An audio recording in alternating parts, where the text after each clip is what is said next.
Bonjour à tous, bienvenue dans mes vidéos. Vous savez que l'équilibre au moins c'est super important. Vous savez certainement aussi que l'oreille interne joue un rôle essentiel dans l'équilibre. Mais ça ne joue pas un rôle que pour l'équilibre. J'ai appris par exemple que le mal de transport, ça avait aussi à voir. Bref, il y a plein de choses super intéressantes à dire là-dessus. Je me tourne donc vers des spécialistes pour pouvoir nous en parler plus. Vous me suivez ? Je suis ici avec Dominique qui est kiné spécialisée en troubles de l'équilibre. Alors équilibre, posture, c'est un petit peu le même monde. Est-ce que tu peux me dire l'importance de la posture par rapport à l'équilibre ? Oui, effectivement, l'équilibre et la posture sont des éléments étroitement liés l'un par rapport à l'autre.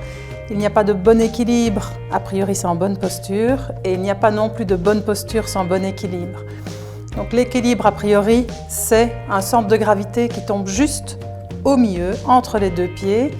Et donc, à partir du moment où l'équilibre est bon et tombe juste, la posture également doit tomber juste. Donc, d'une part, en général, on peut dire que l'un et l'autre doivent fonctionner en même temps. Et c'est vrai que quand on a mal au dos ou à l'épaule, on connaît le rôle du kiné. Maintenant, je trouvais que cette discipline-là n'était pas très connue et que justement, un petit peu tout le monde peut être sujet au quotidien à des troubles de l'équilibre sans qu'on sache vraiment qu'en fait, c'est un trouble de l'équilibre. Donc, si j'ai des problèmes et que je dois aller consulter après avoir demandé à mon médecin, qu'est-ce qu'on va demander, qu'est-ce qu'on va faire? Quel est le type de séance que tu fais quand on a des problèmes d'équilibre? Écoute, en premier lieu, je fais un bilan pour voir quels sont les déficits par rapport à la stratégie d'équilibre. Donc, très simplement, l'équilibre, c'est le cerveau qui utilise les informations visuelles, les informations de l'oreille interne et les informations des pieds. Et donc, on a du matériel spécifique qui nous permet de faire un test de cet équilibre. Et donc, l'ordinateur nous sort un petit bilan tout fait qui nous dit, voilà, les yeux sont bien utilisés, l'oreille peut-être un peu moins, les pieds sont bien utilisés. Et après, ça nous permet de cibler la rééducation. Ah, génial, tu me montres? Oui, avec plaisir. Alors là, tu m'emmènes près de ta machine super futuriste. Tu peux m'expliquer un petit peu? Oui, bien sûr. C'est une plateforme de posturographie dynamique. Donc, c'est une plateforme qui est conçue pour enregistrer ton centre de gravité. Centre de gravité qui va être testé durant 30 secondes, les yeux ouverts, puis les yeux fermés, puis avec une séquence lumineuse qui perturbe la vision. D'abord sur un plateau stable et puis sur un plateau flottant. Ok. Voilà. Bon, il y en avait qui voulaient me donner des défis là, pour des équilibres avec des ballons. Là, je crois que mon défi, je suis déjà bonne, là, comme sur plateau stable avec lumière et tout. Allez, on essaye. Donc, on commence. Première séquence. Je mets un petit point rouge devant toi, un petit point lumineux. Tu fixes le point et tu restes la plus immobile possible. Tu fermes les yeux. Le même principe. Tu restes pendant 40 secondes les yeux fermés. Donc, pour le moment, ton centre de gravité est enregistré par des capteurs qui se trouvent en dessous de tes pieds. Et donc, on va voir après sur le bilan, si tu bouges beaucoup, l'importance des oscillations et l'importance aussi de l'énergie que tu dépenses pour te stabiliser. Alors, tant que le plateau est bien fixe, il n'y a aucun problème. Mais dès que le plateau va être un peu plus flottant, évidemment, tu vas devoir te concentrer beaucoup plus. Maintenant, on va descendre le plateau et tu vas te retrouver sur cette fameuse plateforme flottante. Donc ça veut dire ici que tes pieds ne peuvent plus te donner un renseignement sécurisant. Donc ton cerveau va devoir beaucoup plus utiliser au départ la vision et l'oreille interne, cette fameuse oreille interne qui est le centre de l'équilibre et qui est très importante en rééducation. Tu fixes bien le petit point rouge et on est reparti. 40 secondes.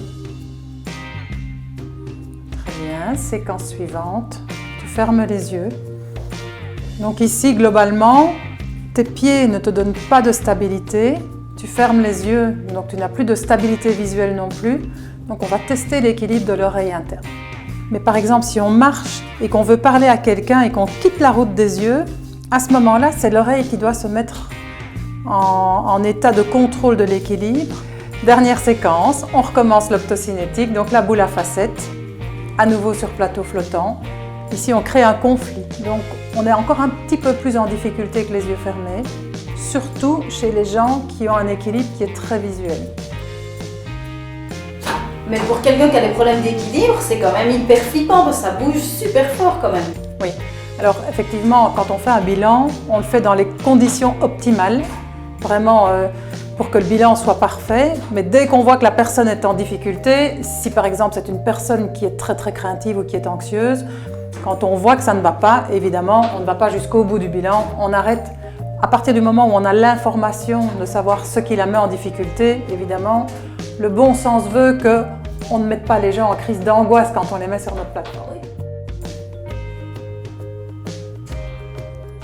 Voilà, donc là le plateau se met à bouger.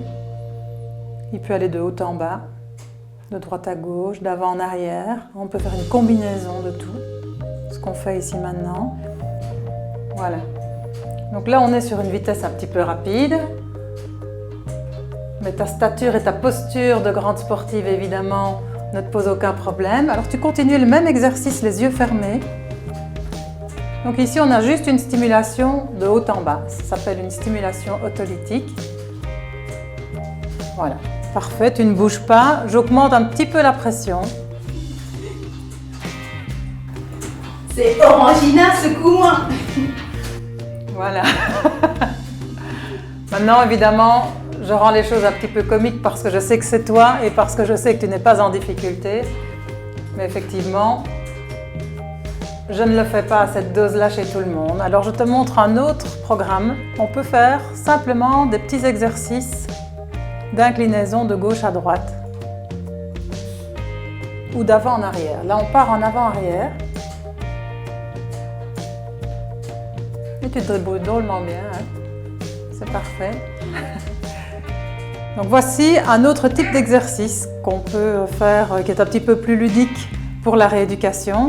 On travaille ici un peu plus sur la proprioception, donc l'équilibre par les pieds, les points d'appui en dessous des pieds et la force musculaire.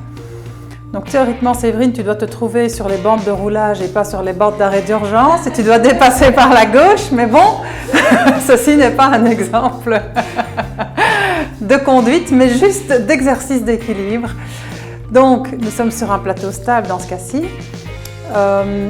La personne, plus elle se tient vers l'avant, plus elle va avancer vite. Donc vraiment comme si elle était derrière le volant de sa voiture. Par contre, si elle a besoin de freiner pour adapter sa vitesse à la voiture qui est devant, elle peut se tenir un petit peu plus sur ses talons et à ce moment-là, la voiture va ralentir. Voilà mes résultats, est-ce que tu peux m'expliquer? Oui, bien sûr. Donc, tu as un très bon centre de gravité, tu es pratiquement au centre dans toutes les phases du bilan. La difficulté, elle se trouve là. Donc, les yeux fermés sur le plateau instable. On regarde ici en dessous. La dépense, si tu veux, c'est un graphique qui te permet de visualiser la dépense énergétique. Donc, tant que tu es dans des couleurs froides et des basses fréquences, tu as très peu de dépenses énergétiques. Et alors, on remarque que juste dans cette séquence-là, les yeux fermés, tu as une plus forte dépense d'énergie.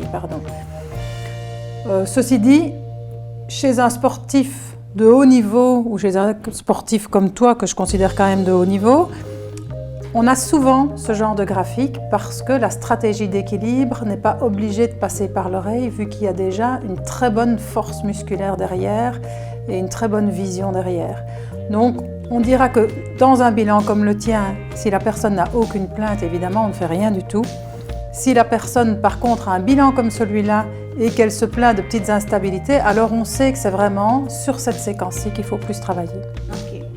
Voilà, les tests sont terminés. Dominique, je te remercie beaucoup de m'avoir accueilli. Avec grand plaisir. J'espère que ça vous a plu, j'espère que vous allez la partager sur le net. N'hésitez pas à nous laisser des petits commentaires. Moi, je repars avec mon beau bulletin et puis on se retrouve très bientôt pour d'autres vidéos. Ciao! Au revoir!